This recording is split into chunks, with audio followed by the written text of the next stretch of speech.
बोल लखन सिया रामचंद्र की जय। रघुनंदन जय घनश्याम। मैं आज आप लोगों को सुनाने जा रही हूँ उत्तरकांड की आगे की कथा, जिसमें श्री रामचंद्र जी के राज्य अयोध्या की वर्णन किया गया है। अयोध्या की सुंदरता का वर्णन किया गया है। तो कथा को भक्ति पूर्वक सुनिए और आनंद प्राप्त कीजिए। जय रघुनंदन जय घनश्याम। तो कथा है। नारदादि सनकादि मुनीसा, दर्शन लागी कोसलाधीसा। दिन प्रति सकल अयोध्या वहीं, देखी नगरु बिरागु बिसरा वहीं। तो तुलसीदास जी कहते हैं कि नारद आदि और सनकादि मुनीश्वर जो हैं, कौशल राज श्री रामचंद्र जी के दर्शन के लिए दिन प्रतिदिन अयोध्यापुरी में आते हैं और नगर को देखकर अपना वैराग्य भुला देते हैं।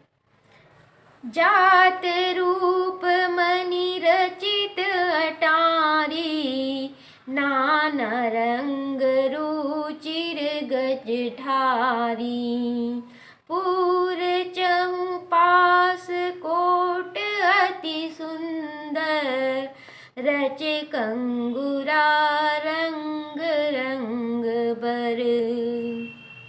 तो रामचंद्र जी के राज्य की सुंदरता इस प्रकार से तुलसीदास जी ने यहाँ पर बखान किया है कि स्वर्ण और मणियों से बनी हुई अटारियाँ हैं, उनमें अनेक रंगों के ढालदार सुंदर फर्श हैं।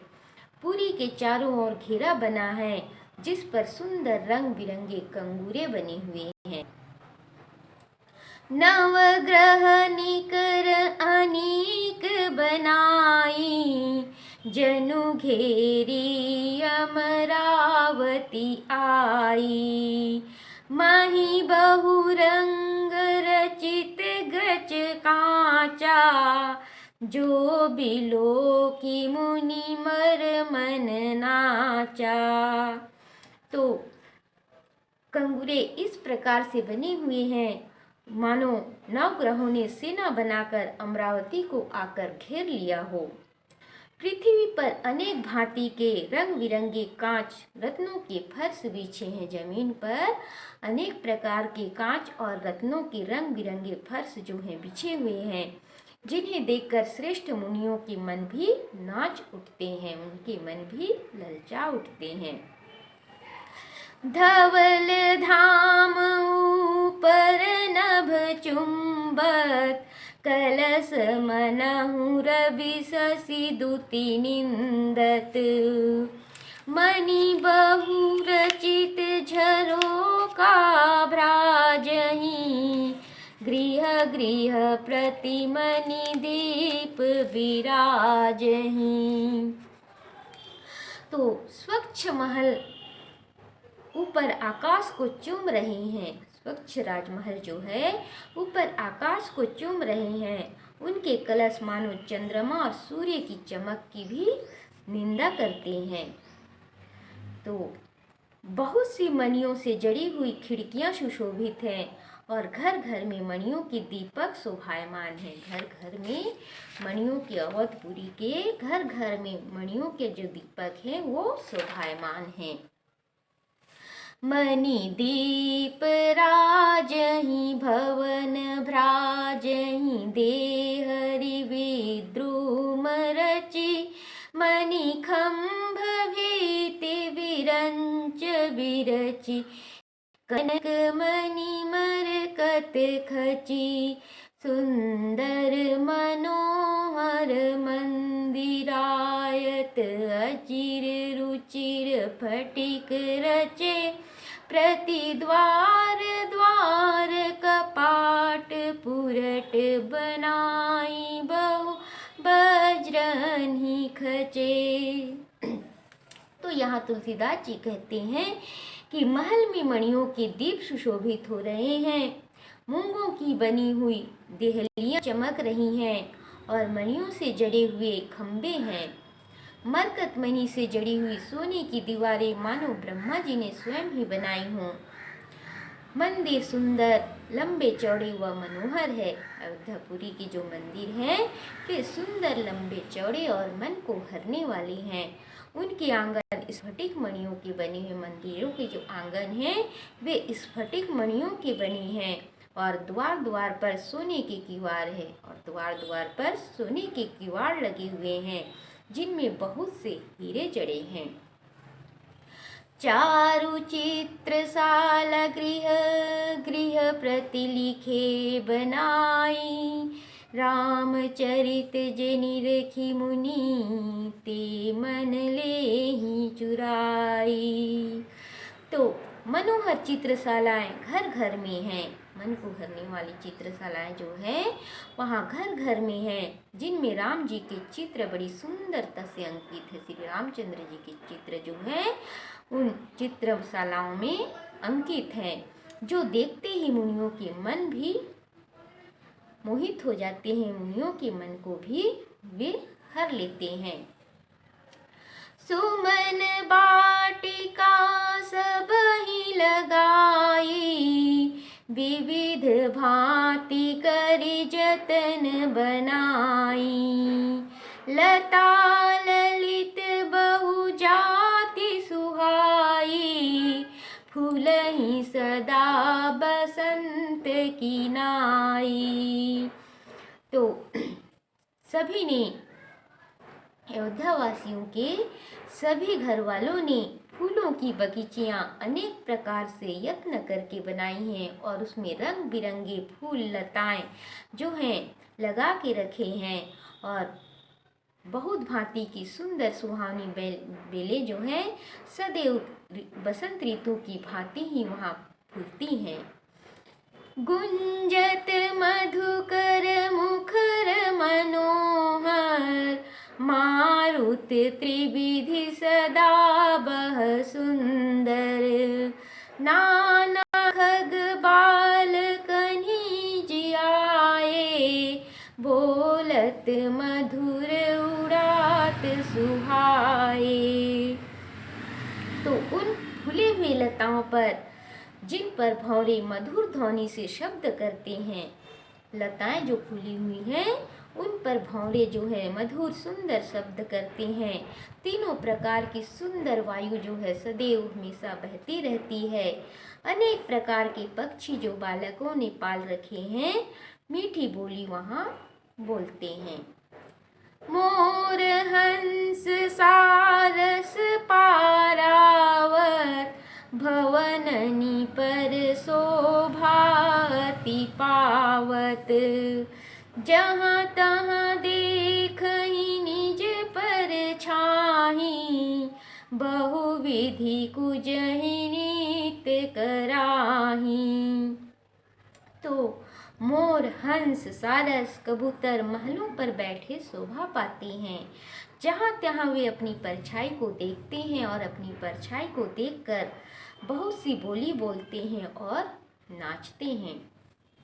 सुख सारिका पढ़ावहि बालक, कहु राम रघुपति जन पालक, राज दुआर सकल विधि चारु, बीथी चौहट रुचिर बजारू। तो बालक तोता और मैना को पढ़ाते हैं कि कहो राम रघुनाथ भक्त जन पालक। राजद्वार सभी प्रकार से सुंदर हैं, गलियां चौराहे और बाजार जो हैं वहाँ के सभी सुंदर हैं। तो इस प्रकार से जो है तुलसीदास जी अवधपुरी का वर्णन कर रहे हैं। तो आगे कहते हैं, बाजार रुचिर न बनई, बरनत वस्तु बिनुगत पाइए, जहाँ भूप रमा निवास, तहाँ की संपदा की मिगाइए, बैठे बजाज सराफ बनिक अनेक मनहु कुबेरते, सब सुखी सब सच्चरित, सुंदर नारी नर शिशु जरठ जे। तो अयोध्यापुरी की जो बाजार है, बाजार की मनोहरता कहीं नहीं जाती। वहाँ बिना मोल किए हुए सभी वस्तुएं बिकती हैं। बिना मोल के ही वहाँ उस बाजार में सभी वस्तुएं जो हैं लोगों को उपलब्ध है, लोगों को मिल जाती हैं। जहाँ स्वयं लक्ष्मीपति राजा हो, वहाँ की संपत्ति कैसे कहा जा सकता है, कौन कह सकता है। अनेक बाजार सर्राफ आदि वणिक बैठे हुए हैं, जो ऐसे लगते हैं मानो स्वयं कुबेर ही देह धारण करके वहाँ पर बैठे हों। वहाँ स्त्री पुरुष बालक बूढ़े सब जो हैं सदाचारी हैं, सुखी हैं और सुंदर हैं। अयोध्या में सभी स्त्री पुरुष बालक बूढ़े जो हैं सुंदर हैं और सुखी हैं। उत्तर दिशि सरजु बह, निर्मल जल गंभीर, बांधे घाट मनोहर, स्वल्प पंक नहीं तीर।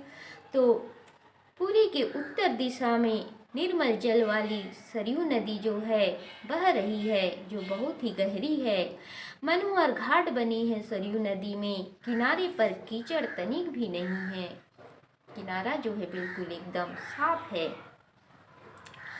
दूरी फराक रुचिर सो घाटा, जहाँ जल पियहि बाज गज ठाटा, पनि घट परम मनोहर नाना, तहाँ न पुरुष करहि स्नाना। तो कुछ दूरी पर वह सुंदर घाट है, जहाँ घोड़े और हाथियाँ झुंड बनाकर पानी पीते हैं। जल भरने के लिए बहुत ही मनोहर अनेक घाट बने हुए हैं। जल भरने के लिए सरयू में अनेक ही सुंदर मनोहर घाट बने हुए हैं। वहाँ पुरुष स्नान नहीं करते। राज घाट सब विधि सुंदर बर, मज्जहि तहाँ बरन चारियु नर, तीर तीर देवन के मंदिर, चहु दिशि तिन्ह के उपवन सुंदर। तो सरयू का जो राजघाट बना हुआ है वह सभी भांति से सुंदर है, जहाँ चारों वर्णों के लोग जो है स्नान करते हैं। सब घाटों के किनारे देवताओं के मंदिर है, जिनके चारों ओर सुंदर बगीचे लगे हुए हैं। कहूँ कहूँ सरिता तीर उदासी, बसहि ज्ञान रत मुनि सन्यासी, तिर तिर तुलसी का सुहाई, वृंद वृंद बहु मुनि लगाई। तो कहीं कहीं नदी के किनारे विरक्त और ज्ञानी मुनि और सन्यासी जो है निवास करते हैं। जहाँ तहाँ उन सब मुनियों के लगाए हुए बहुत भांति के सुहावने तुलसी के वृक्षों के झुंड शोभायमान है। सरयू नदी के किनारे जो है विरक्त ज्ञानी मुनि और सन्यासी निवास करते हैं, और उनके द्वारा जहाँ तहाँ लगाए हुए तुलसी के जो वृक्ष हैं वो शोभायमान है। झुंड के झुंड तुलसी के वृक्ष उन्होंने लगाए हुए हैं सरयू नदी के किनारे किनारे। पूर शोभा कछु बरनी न जाई, बाहिर नगर परम रुचिराई, देखत पुरी अखिल अघ भागा, बन उपवन बापिका तड़ागा। तो पुरी की शोभा जो है वर्णन नहीं की जा सकती। नगर के बाहर भी बड़ी शोभा है। नगर के अंदर तो शोभा ही है, नगर के बाहर भी बहुत शोभा है। पुरी के दर्शन करते ही, अवधपुरी के दर्शन करते ही सब दुख भाग जाते हैं। जहाँ के राजा सुख सागर परमानंद दाता स्वयं श्री रामचंद्र जी हो, उस पुरी में दुख तो लेश मात्र भी नहीं हो सकता। वहाँ वन उपवन बावलिया और तालाब शोभित हैं। बापी तड़ाग अनुपकूप मनोहरायत सोहहि सोपान सुंदर नीर निर्मल देखि सुरमु मोहहि बहुरंग कंज अनेक खग कूजहि मधुप गुंजारहि आराम रम्य पिकादि खग रव जनु पथिक हकारहि। तो अयोध्यापुरी में बहुत सुंदर और विशाल बावड़ी, तालाब और कुएं शोभा दे रहे हैं। उनकी सुंदर सीढ़ियां और निर्मल जल देखकर देवता और मुनि भी मोहित हो जाती है। उन बावड़ी, तालाब और कुओं के सुंदर जो सीढ़ियां हैं और उनमें जो निर्मल जल है उसे देखकर देवता और मुनियों के मन भी मोहित हो जाते हैं। तालाबों में अनेक रंगों के कमल खिले हुए हैं। भांति भांति के पक्षी जो हैं कूंज रहे हैं और भौरे उन फूलों पर गुंजार कर रहे हैं। सुंदर बगीचों में कोयल आदि जो पक्षियां हैं वे मानो पथिक को अपनी सुरीली आवाज से बुला रहे हैं। रमानाथ जहाँ राजा सोपुर बरनी की जाई, अनिमादिक सुख संपदा रही अवध सब छाई। लखन सिय रामचंद्र की जय। तो जहाँ कमलापति भगवान श्री रामचंद्र जी परम सुख के दाता, परम आनंद दाता स्वयं राजा हों, क्या उस नगर का वर्णन किया जा सकता है। अनिमादि सिद्धियां और सुख संपत्ति अवध में छा रही हैं। तो आज की कथा यहीं तक, आगे की कथा अगले दिन। तब तक के लिए जय रघुनंदन, जय घनश्याम।